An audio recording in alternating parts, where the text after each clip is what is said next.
So if you had 1 minute to give music artists the best music marketing advice you possibly could, what would you say? As a music artist, you are a storyteller.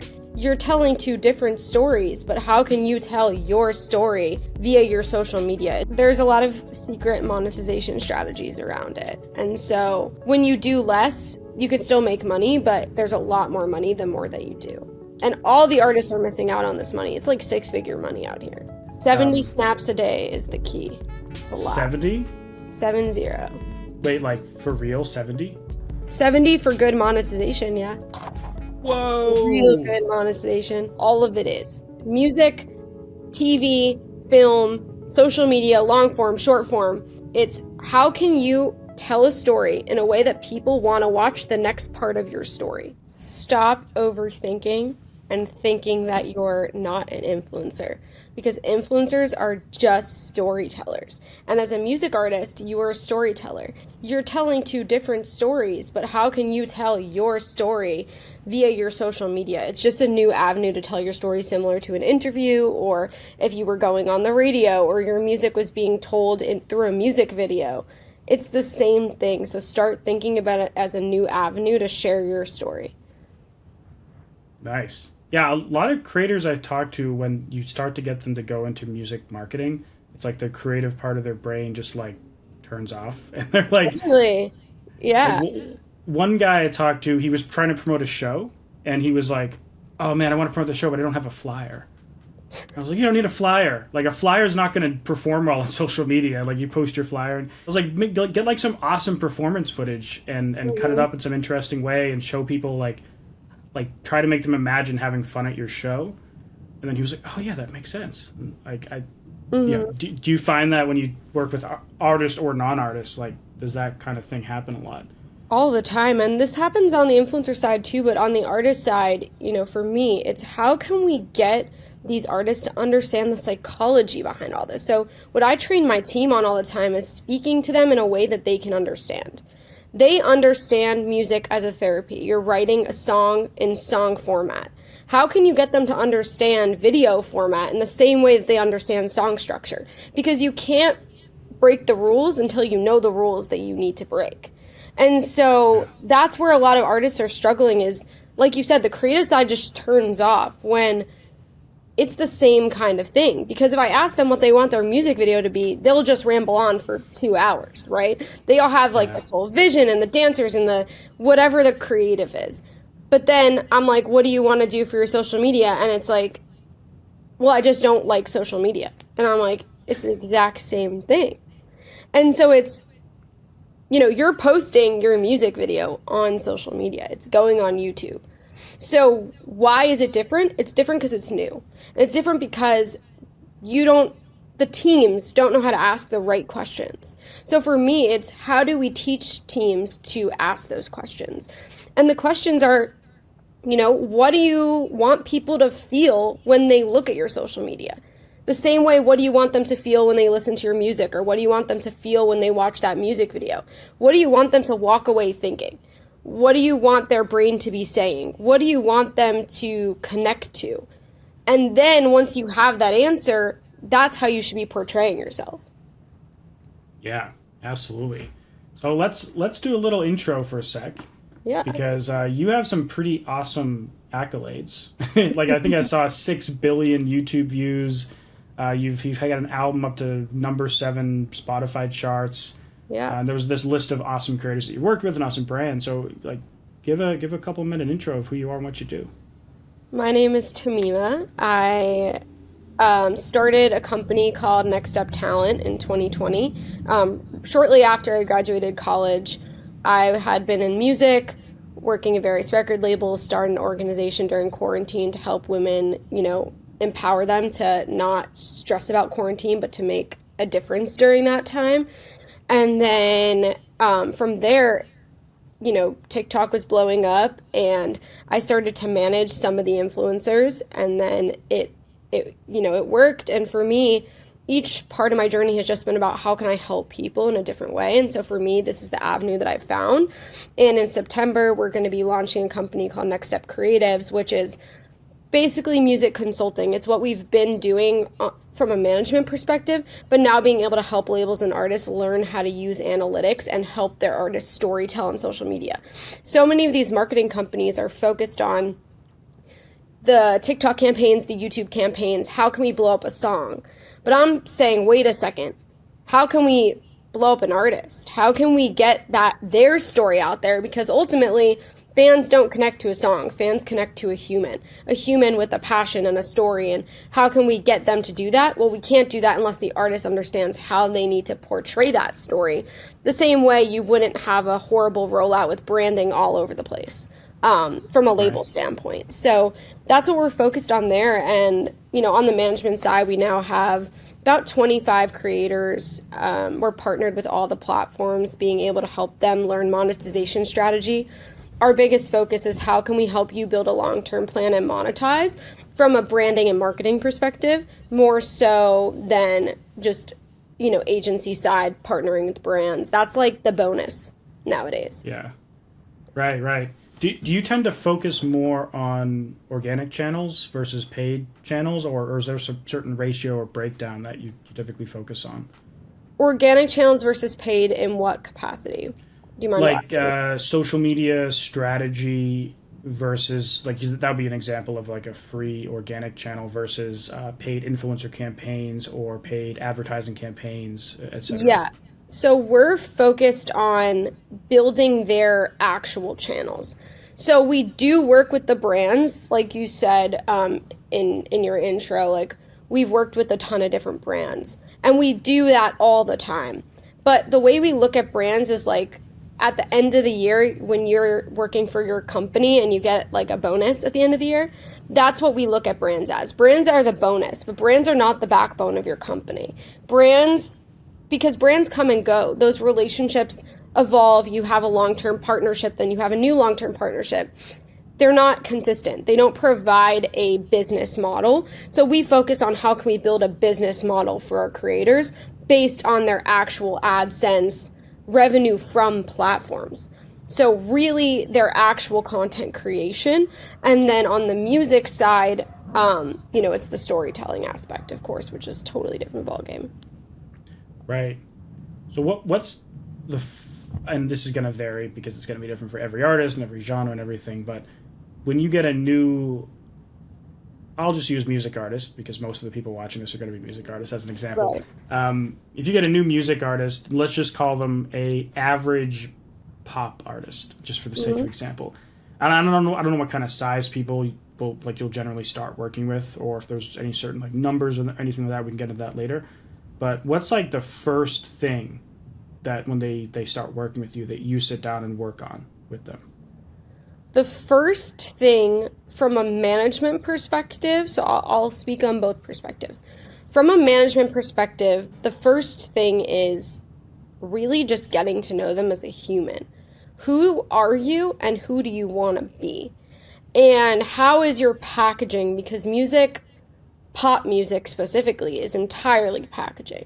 How are you creating a brand around yourself? And what does that look like to you? And what is that, and how much time and effort are you willing to put into that brand? So that's the artist management side. And then we obviously are digging into what contracts have you had in the past? How can we make sure that these are all up to date and good and that we're not unaware of any piece of information? How can we get involved with everyone on your team? From a consulting perspective, it's what's your baseline? When I ask you, what do you think about social media? I want to know what your thoughts are on it now. Then how can we change your perspective? So then we go into that kind of psychology conversation. And then what is not working now? Is it a lighting problem? Is it a sound problem?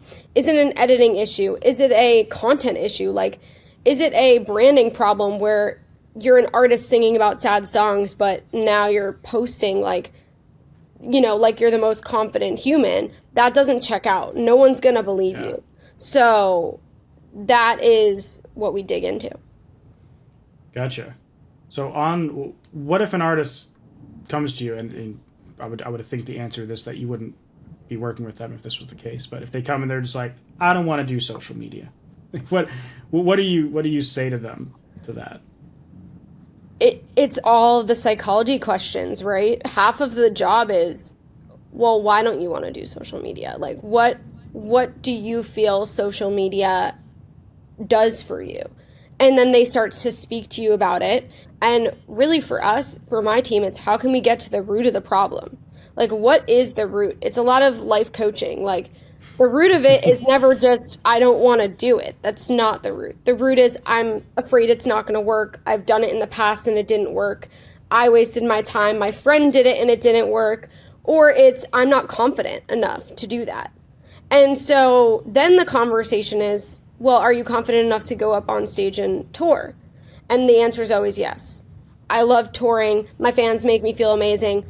I go to the meet and greet, yada, yada. It's the most. So I said, so then it's, why is this any different?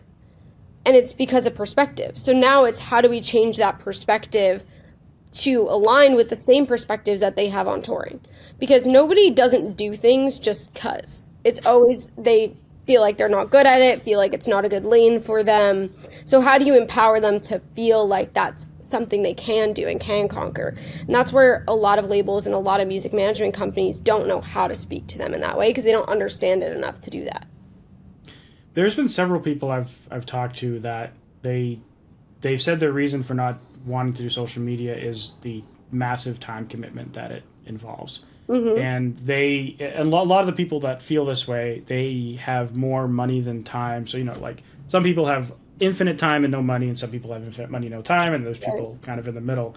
And so some of the people that have like no time, they're so busy working, and they have plenty of money, they're like, because I talk a lot about Facebook ads in my platform. And mm-hmm. I'll tell people like, we can get your song to do really well with the Facebook ad campaign. We can get it to trigger algorithmic playlists. We can get a song mm-hmm. hundreds of thousands of streams.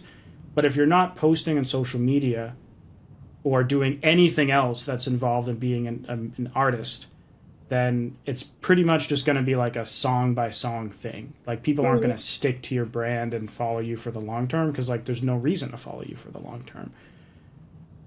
Here's what I would always say is you have time to do anything you want to make time for.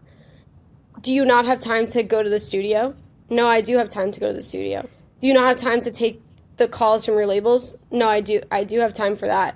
Do you not have time to, all these artists are going to these parties on a Friday night. Do you not have time for that? No, I do have time for that. So why don't you have time for social media? It's not being prioritized. That's the real answer. Yeah. And so how do you get them to prioritize it is getting them to understand the monetary potential and the story behind it and how it affects them. Because most artists don't see why or how, they're just being told, hey, post. But why? Yeah. Why should I? My music's doing well no matter what, so why should I post? And the real answer is it's the new way to connect with your fans. It's the new way to build up your actual story and get your story out to a larger audience. And so it's really about how you're explaining that to them. And the other thing is if they have the money for it, there's plenty of amazing editing teams. You don't need to be editing your stuff, but right. You need to film it. And filming it, you can film 10 videos for an artist in 2 to 3 hours. So if you're telling me that you don't sit on your couch and play video games for 2 to 3 hours, even the biggest artists I know do that stuff. So it's a matter of choosing not to do that. And that's an old age mentality because if you think way back, people used to say, well, why would I go on the radio? That's stupid. That's a new thing. I don't want to do it. And anybody who didn't do it is now gone and nobody knows them. And then we had the next phase, which was whatever it was, and then people didn't want to do it. This is that phase. So you have to just do it. There's no, like, I don't have time. Yeah. Every so often I just think, like, what would I do if it was the year 2002 mm-hmm. and I wanted to get people to hear my music? Like, there's no social media. Mm-hmm. There was no social media advertising, like Google ads. I don't even know if that was a thing in 2002. Mm-hmm. Maybe it just started. And it was like the internet, like, I don't even know what you would do. And so it's probably the same problem that you would have back in the 70s and 80s and 90s. Like, you would probably just have to just tour a ton. Yeah. And to me, posting, whatever every day on social media or whatever, I guess it's different for every platform, but it sounds a lot better than playing 5 shows a week or something, you know, in terms of like a time commitment perspective. But I think a lot of when I talk to older artists, when they see like what they can do now, they're like, oh, I can run an ad on this platform. It's like, oh, and I don't have to like, because it's one guy I know would take like magazine ads back in the day, and he'd spend like or do direct mail ads and send like 10,000 letters out to a bunch of addresses and hope that some of those people would mail back and buy a copy of his records. And like you have to do like a $10,000, $20,000 minimum buy to do that. Yeah. And so unless you were well off, you couldn't do it. And like, so moral of the story, everything's gotten so much easier nowadays. I mean, in certain ways, but like, I feel like a lot of people that hate the social media grind, because it's not all the best time in the world posting, probably don't know that perspective of like the history of what you might have had to do 20 years ago to promote your music online or Absolutely. offline. And also there's, the market is so saturated right now. So it's not the same market as it used to be.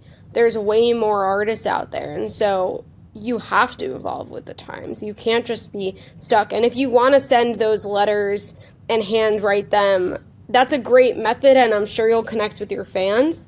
But that's a secondary option and a secondary marketing to the social media aspect of it. And why wouldn't you want to reach more people with less time? Yes, it's a grind, but if you understand it, there's a reason why people who are good at social media can replicate it over and over and over and over again.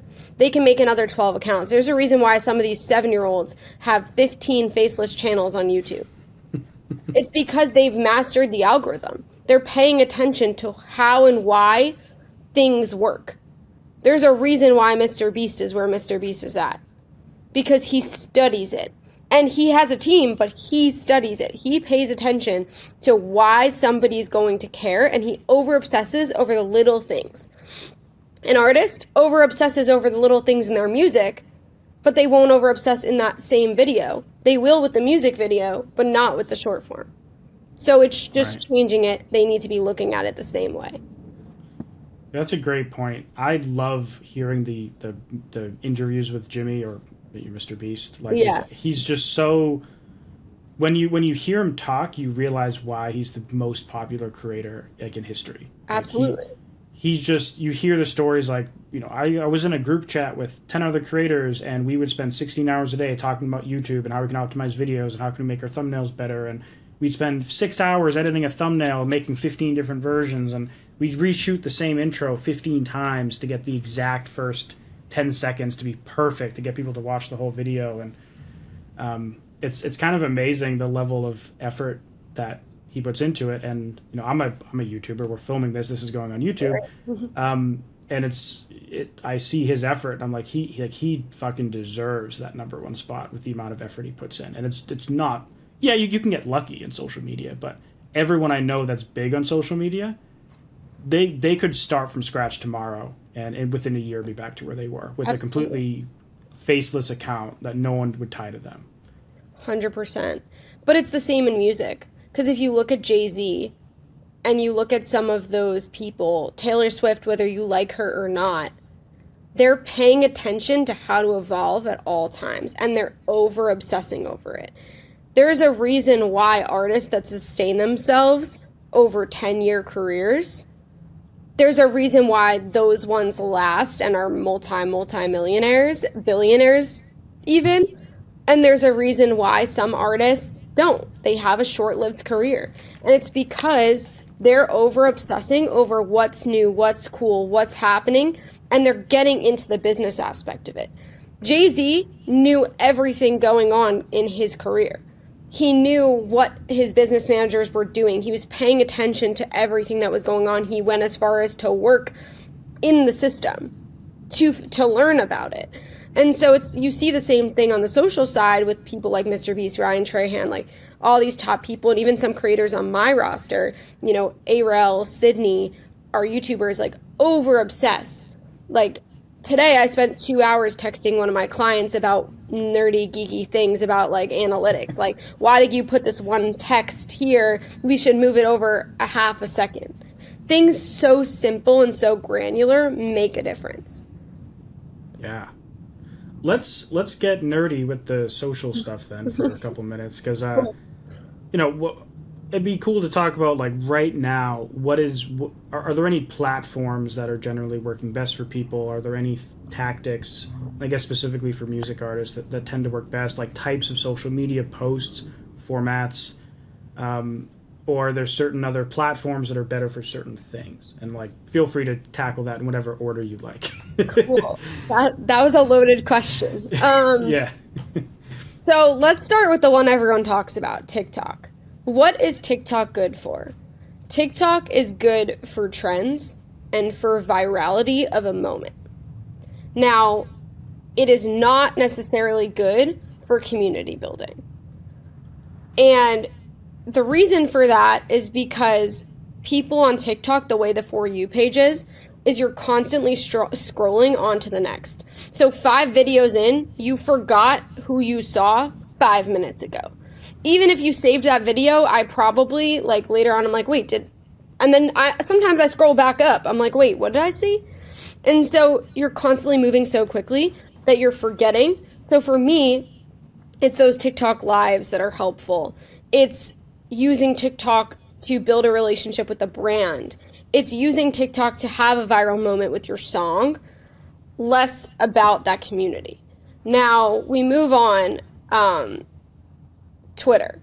I talk about Twitter because fan bases used to cultivate on Twitter. So if you're an older artist, that's where fan base is cultivated. Now, this is a comment I'm going to make that I would say this is my prediction, so I don't know.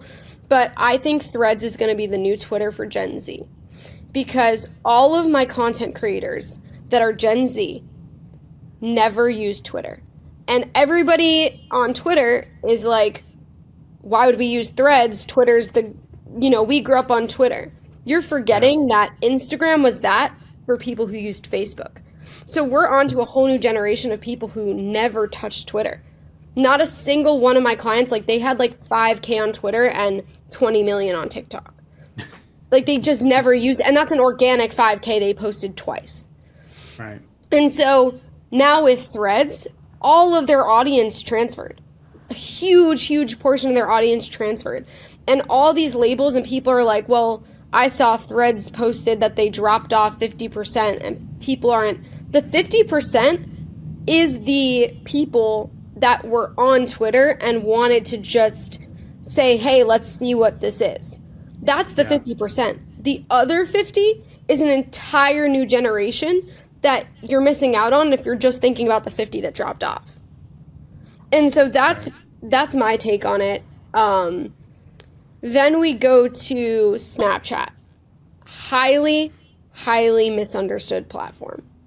Snapchat has more users actively on a given day than Instagram and TikTok combined. That's a stat. That is a ludicrous statistic that I almost cannot believe. Because Google it. Yeah, because, like, the monthly active users for Facebook is something like 3 billion. The monthly active users on Instagram is like 2.5 or something. So my knowledge of Snapchat was that, like, their total pool of people was less than 1 billion. And so it is now, what I'm guessing might be the reason why it's more active day to day is, like, I don't use Snapchat. Mm-hmm. My wife uses it all the time to talk to all of her friends. And, like, she'll open up Snapchat, like, multiple times a day, sending stuff back and forth to her friends and stuff. She doesn't really follow creators on there. So I'm wondering if, like, people on Snapchat, they're just, like, they're on it, like, every day, and maybe they only go on Instagram, like, a couple times a week or something. That's the key. It's not the amount of users. It's the active user base on a given day. And the reason for this, again, is all of the people running the music industry are not Gen Z. Gen Z uses Snapchat like millennials use Instagram. So my sister goes to, meet new people at college, and they're like, what's your Snap? No one asks, what's your Instagram? So that's where people are missing out, is Snapchat's being used as the daily texting tool for Gen Z. So they're sending each other memes on Snapchat. They're sending each other, like, hey, what are you doing today on Snapchat? Yeah. we look at it as weird. Doesn't matter what we do because everybody Right. else is there.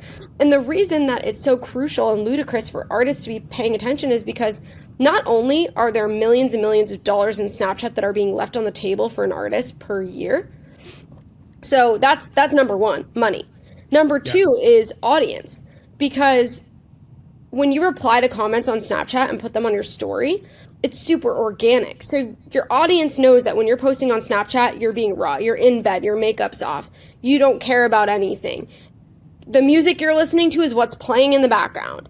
So it's you. It's not who your label made you out to be, who your management made you out to be. It's not who somebody thinks you are. It's just you. It's you in your raw form. And so they believe you more. Right.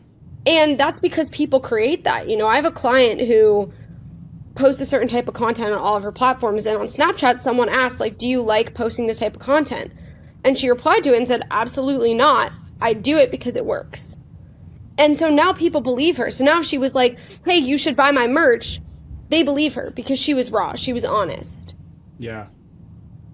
Yeah, and that makes a lot of sense. I mean, the thing that I've found with my audience here on YouTube is that people will buy my courses and book a call with me specifically because, you know, they feel like I'm trustworthy, which I Absolutely greatly appreciate. So thanks everyone watching. But like, you know, I think the especially the long form content, when someone starts watching you for like, you know, 10-minute video multiple times a week, they start building that parasocial relationship or whatever, where they feel like they know you and they trust you. And like I do a ton of consulting, one-on-one consulting with my audience, and it's funny hopping in the call with them because they'll be like, oh, it's so weird, like you talking back at the camera, because I use my same camera with the same color grade on the Zoom calls with them that I use in my videos. So it's like I try to make the videos feel like in the Zoom calls, and it makes sense to me why Snapchat it's just very much more like intimate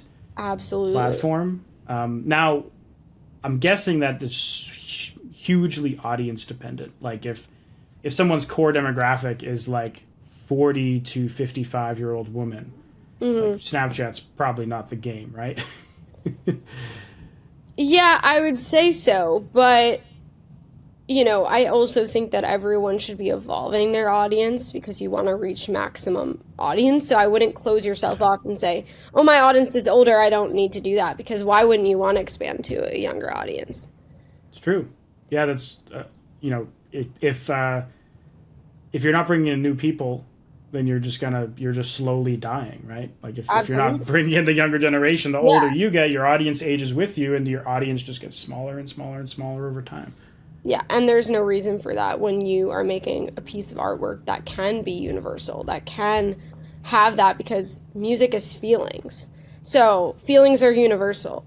Doesn't matter how old you get, you can still relate to something that someone's writing. And so why not widen that audience and leave that for you? And there's also Snapchat shows that artists are not taking advantage of. You know, we have shows for our clients and we help them. We're partnered with Snap. We're able to help them get their shows out there. And it's so crucial because it's another avenue. Then I would say Facebook is another one. Facebook's audience, here's a myth. Facebook audience is not as old as you think it is. Because when people think older, they're thinking of no one in their hometown uses Facebook. But everybody's forgetting about the rest of the world. All these kids in Asia, all these kids in London and Europe, they're using Facebook. Because the marketing strategies for social platforms are different in every country. So when you're saying, oh, nobody uses Facebook, why would I use it? And a secondary note is the monetary potential on Facebook is crucial. We have clients making 6 figures a month on Facebook alone. And these are clients who have a younger audience. So to say that it's not going to work is you just being lazy and stubborn. And what's amazing is if you have a great format for your content, we just repurpose our content and edit and change the editing structure. So if you take your clips and you film it off app, which everybody should be doing that, it's so easy because what you do is you know that Facebook likes shorter videos, for example. So you're like, okay, let me just edit my video in that way. Now I'm going on Snapchat. That's easy. That takes me a few minutes. I could be super raw, collect photos throughout the day, me at lunch, me here. And then, TikTok minute or longer is doing best right now. So you just you start with that and shorten it down for the other platforms. Right. So it's easy to be able to repurpose once you create a format that works. Right. The thing you said about like Facebook having a much different age demographic across the world, like, is super good point, because I remember reading or watching something about Facebook where they were talking about their expansion into new countries. Yeah. And it was like, they started in the US and it was like a college thing, and then it became an everything thing. But like, there's a bunch of countries that may have gotten access like 10 years later than everyone else. Yeah. And the thing I've noticed is that the average age demographic is like maybe 10-year difference between Instagram and Facebook. It's not like people imagine their grandmas on Facebook. Yeah. And it's more like, maybe Instagram is averaging like 25 to 30, and maybe Facebook's averaging like 35 to 40. Like it's not like this massive shift. It's kind of like this, it's like a single generation shift, if that. Yeah, and also with cross-promoting now on Reels, you can easily post onto Facebook. So it's one click of a button. It is very simple, people. Like, just do it. And then my favorite platform is YouTube. I love YouTube because not only does the YouTube team care about creators and take care of us, but the YouTube platform listens to, the algorithm is focused on what your audience wants. Make good content and your audience will resonate with that content if you're making the best content you could possibly make. It is super nerdy, super focused on the algorithm, super focused on the data, the statistics. How can you make this one area? How can you center yourself so that people feel in a certain way? And I love it. And it creates really, really strong community. And every artist needs a strong community. And that's the goal. So Shorts is amazing. I heard an artist tell me, so what's this new thing called Shorts? And I'm like, you are 3 years late. My clients have been posting since 2020. You need to get on immediately because it's not new. And Shorts has a really high reach and a lot of potential to help your music reach a new audience, and people are creating trends on YouTube. Yeah. The Shorts thing is I found weird on my channel, and I think I just haven't found a format that fits, because like I remember right when Shorts was enabled on my channel, I posted a bunch, and everyone was like, what the hell is this? Is like the worst video you've ever done. It was it looked like a TikTok, but it was like, on a thing, and people didn't know it was like a short. They thought it was like a video. Yeah. And then like people were like, I hate this short form stuff. So I stopped for a while, and I've tried to kind of periodically get back into it. And I think I just haven't kind of figured out the format that makes sense for it. Here's what I'll say is Shorts and long form have two totally separate audiences. So people who like Shorts do not like long form. People who like long form do not like Shorts. So when you're strategizing, you should strategize differently for each type, and that will attract the audience that's interested in that type of content.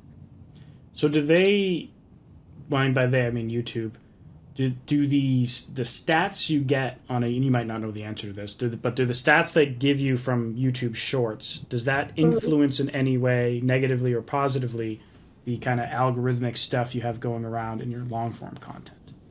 No, not really. It's pretty much like two separate pools of people and algorithms.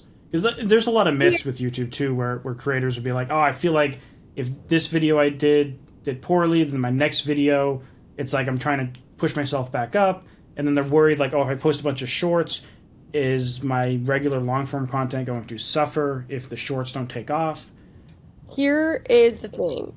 The algorithm for YouTube is different from most other platforms I sound repetitive, and I'm sure everyone here has listened to a Mr. Beast podcast where he says the exact same thing.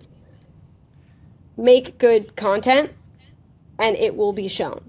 Because YouTube is about your audience and what your audience wants to see and what the viewers on the homepage when it goes to feed want to see.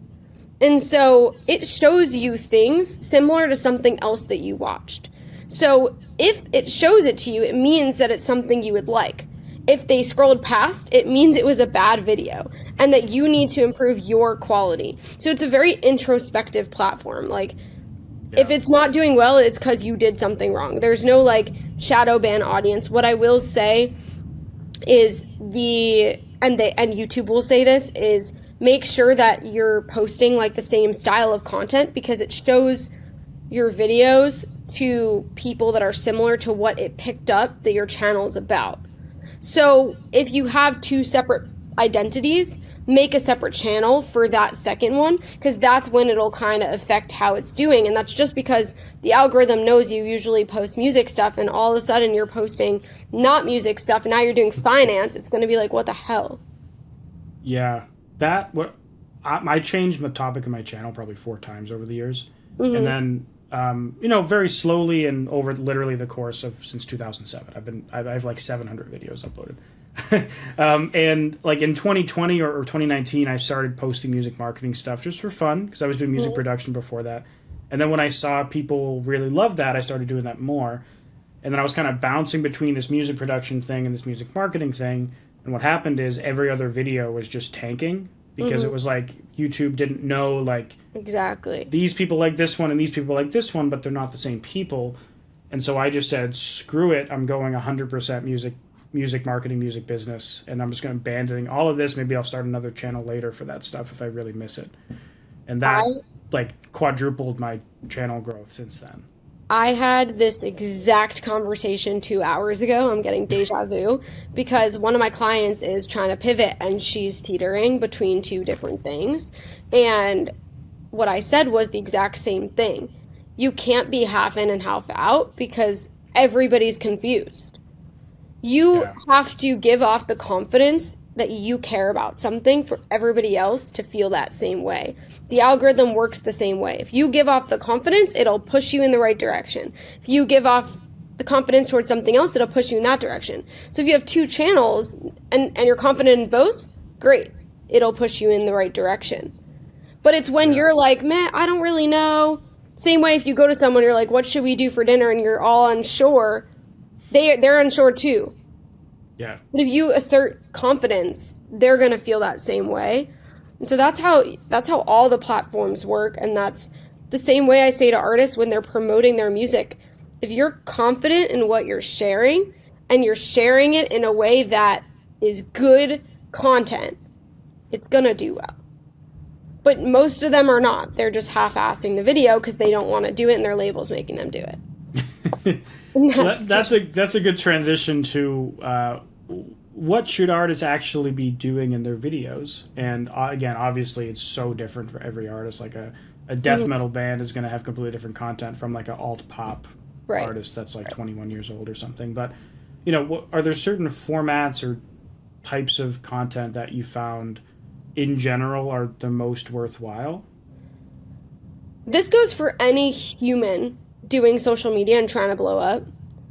Your first 3 seconds are the most important part of your entire video.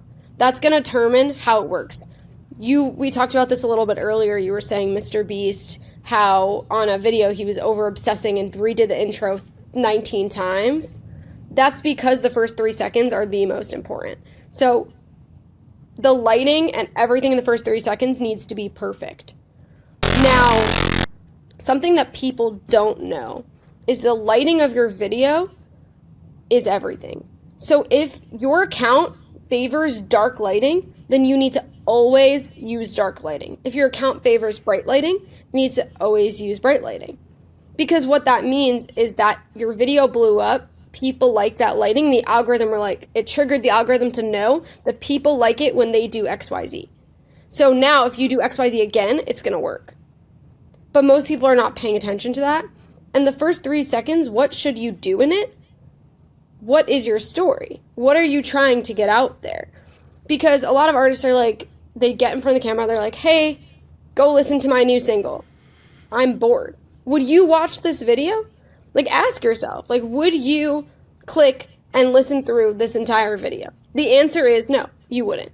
If it tanked, you probably wouldn't. If it did well, you probably would. Because there's a reason why videos that do well do well. And so Yeah. you have to give yourself that first 3 seconds and really say, what could I say in this that is going to tell my story? And what artists struggle with is how to create that parasocial relationship is tell somebody something that you did yesterday or a few hours ago, and at the end, tell them something you're going to do later. Because that makes them invested and want to come back for more. How do you do that? That could be in a trend. It could be what you're wearing. It could be what you're saying. It could be in your music. There needs to be an evolution of your story for people to be invested in it. It's like that soapbox email sequence. I don't know if you ever heard of that, but it's like No. Russell Brunson has this, his book .com Secrets, and he talks about the soap opera email sequence.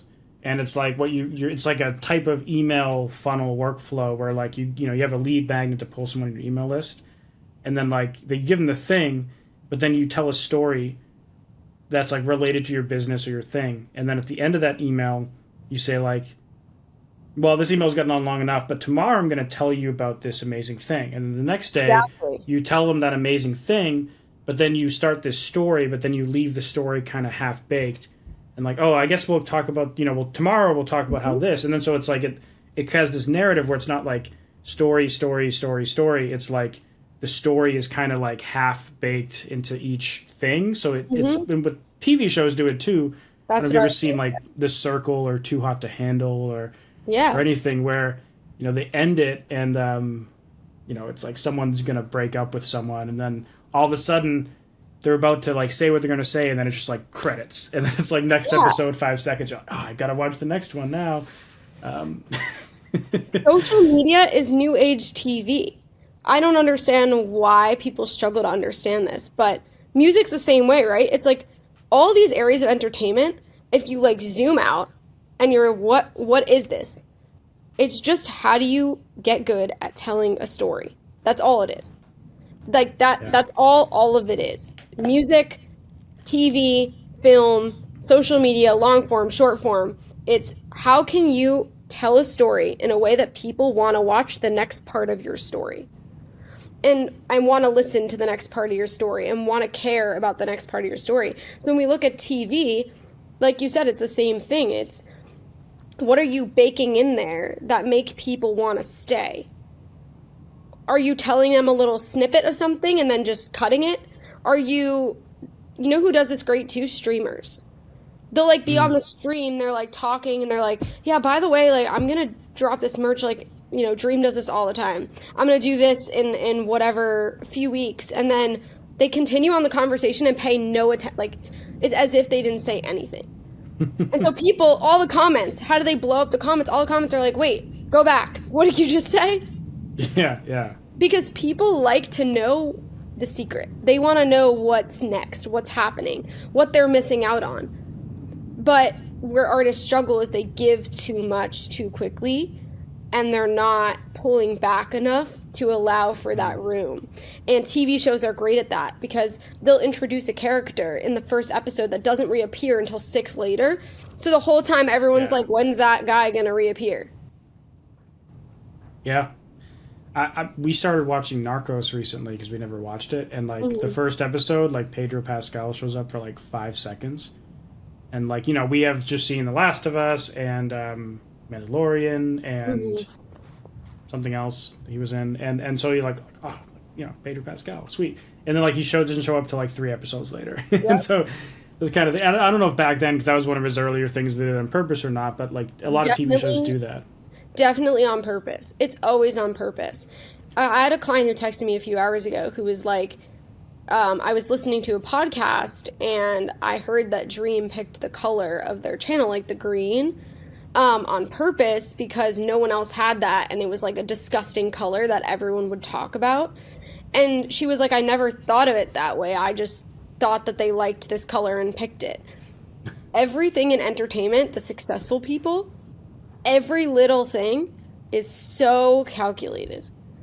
And in music, it is so calculated too. Like if you think K-pop, entirely calculated, right? pop entirely calculated, but all of a sudden when you talk about this new thing, they like forget how to be calculated. It's like the Right. most magical thing. I saw somewhere that you kind of get to beta test and a lot of Yeah. features with social media platforms, and you're actually like talking with people that work at a lot of the social media platforms. Yeah. Is the algorithm on most of these platforms really just focused on watch time slash listen time? Like, is that pretty much just like I've heard on YouTube it's expected watch time per unique user impression, which basically like every time we serve a thumbnail, what is the average expected watch time hours that video will generate based on that impression? So it's really just like watch time. And Yes. is it the same thing on TikTok, Snapchat? Well, Snapchat's different, but like every social platform, is that kind of just the game everywhere now? Yeah, in theory, right? It's called different things, but how long can you keep a user to watch your video? That is all you should care about. How long can I engage them, and what percent of my video are they staying for? And that's Yeah. the same game for TV, the same game for music, the same game for across entertainment. That's just the game. How long can you keep people engaged in what you are showing them to make them want to come back for more? And yes, each platform has a different kind of metric, but ultimately, it's all the exact same. The longer that people watch your video, the more your video is going to be shown to other people. And if you break it down to kind of dumb terms, like to the basics, it's why would the platform show a video if other people didn't like that video? Because they want people to stay on their platform. And if everyone was bored, they would leave. Right. So when you break it down, it makes sense, right?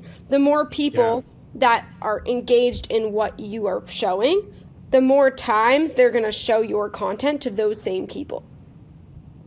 The more times they're going to show your content to people who also like something else similar. And it just continues that cycle. If Yeah. you have a video that's not engaging, it's likely because you did something different, or you're picking a different niche for that video and the audience that it's being shown to is not resonating. Doesn't mean it's a Yeah. bad video, it just means maybe you need to change the way you're doing it and trick the algorithm a little bit to get it to show it to those people. The way I think about the content on my channel, I have like my normal videos that are between 7 and 20 minutes long. Right. And those are like my main. I mean, I'm not in an entertainment niche. I'm more in like an education niche. Right. And those videos tend to do the best. Some will do worse than others, and some will just do amazing. But these videos, I they do worse than those generally in terms of views. However, I continually get feedback from people who are like the deepest in my community that these are the videos that they love the most. And so they don't, it's like these videos aren't for, like, I think of these videos as not to like pull in new people as much. These are the videos to like give my biggest fans or whatever you want to, whatever all of you want to call yourselves, the content that they love the most, and they come back to it and they have really long watch time. And so I kind of think of like I have videos that pull in the new people. I have videos to keep my existing audience as happy and content and coming back as much as possible. And then I have videos that are more around like sales or driving people places. Which is amazing. Do you do a similar process for music artists or for other creators you work with that are maybe in an entertainment niche? Absolutely. There's different for YouTube, yes. For TikTok, no. So, because TikTok is very like you want to keep your branding very consistent, I would say no. As far as like what's your thing to elevate your account. For YouTube though, you want to feed the people that come back all the time with things that they enjoy. And you want, because that's what creates your super fans that are going to sell. But you also want to gain new people, like you said. And so how are you going to gain new people? The new people aren't going to be as engaged in something like this because it's boring in the first 3 or 4 seconds. And there's no way to really change that because it's just the way it is. But once you capture them, now they are like, oh my gosh, like I like him, I'm invested in him. I don't care what those first 3 seconds are, I'm gonna watch. Because I'm gonna learn something. So I always think of like the outward as the more animated, and the like even for education, right? It's like you're a little bit more animated, and this is the more raw sector. Podcasts are always the more raw aspects, and then your short form clips of podcasts are usually what goes more viral than the longer form. Right. That's actually why at the beginning of this video I've been starting off with that whole 1 minute advice thing, because I used to start off with like just letting the guest introduce themselves, but then like I realized like that's probably the most boring thing in the world to start a video with. Just like, hi, I'm Tamima and I run this company. It's like people are like, I don't know you. Like, why? I'm watching Andrew's channel. Why would I care about this lady yet? But if we start off with like, what is your best advice? Then now it's like, oh, okay, that's interesting. Who the hell is this lady? And why should I listen to her? And then we kind of talk about some stuff, and then you introduce yourself. It's like, oh, that makes sense. She's got some really cool like credits and things she's done. Let me learn more, kind of thing. That was a super smart play. Nice. Super smart play. What I would say even further could be cool, and I don't know if it'd work, would be maybe in the first like second you kind of recap like a cool thing from the last one that you spoke about that you can tie into this next one, so that people from the last one are like, oh right. Just I thought about I watched Anthony Padilla, is that how you say his name, the big guy from Smosh or whatever that went off on his own. He like does a hyper edited intro that's like the first minute is just like awesome bit after awesome bit after awesome bit, and then he goes into his long form. I've thought about doing something like that too to increase the watch time, but that does work. Yeah, it's a weird balance because I like this kind of raw, just two people chatting about stuff with all the stuff in the middle, but I'm still playing with it. But you could take like the funny or key moments from the same one and then put it in the front so that it has that raw aspect, but it's like the quick, which makes people stay. Yeah. Worth playing around with, but I do agree. I do hear what you're saying and agree with the raw aspect to an interview, and that's why people come back on your channel. Yeah, and for everyone watching, this essentially the same stuff that you're like the same stuff that I'm doing for my YouTube channel when I think about what's going to make you watch is essentially what you need to be thinking about when you're making social media content for your fans. It's like, what is going to get people to watch and come back, and what are you kind of almost need, at least when I think about it, I'm always trying to think about what my audience wants so that when they see the video, they're like, oh my God, I was just thinking about this. I can't believe you made a video about this because I was going to write you an email and asking you to make a video about this. So I'm like, you're trying to always be kind of a mind reader, at least I am, to kind of guess, anticipate the future. And that's correct, for sure. And then some artists just like, you know, they I feel like most of the time they don't put any thought behind it. It's just like they're just throwing stuff into the ether because they've been told they had to throw stuff into the ether. Well, that was my point beforehand, is that it's how can you speak to them in a way that they're going to be able to understand like why this matters to them, because your audience wants to see who you are. They want to know you. That old kind of mentality of I need to keep my stardom aspect is long gone. People hate that. This Gen Z does not want you to be this unreachable, untouchable thing. They want you to feel like you can connect with them. You don't need to give everything. Save some things for tour. But you need to give enough to where they feel like you're a human being and that they can relate to you and that you're reachable. Because why do people like music artists? Because they want to be them. They like their story. They care about them. Like, people see artists as their role models or the people that they're, you know, obsessed with or they're inspired by. You can't do that if you don't give anything to be, you know, any personality into that. For sure.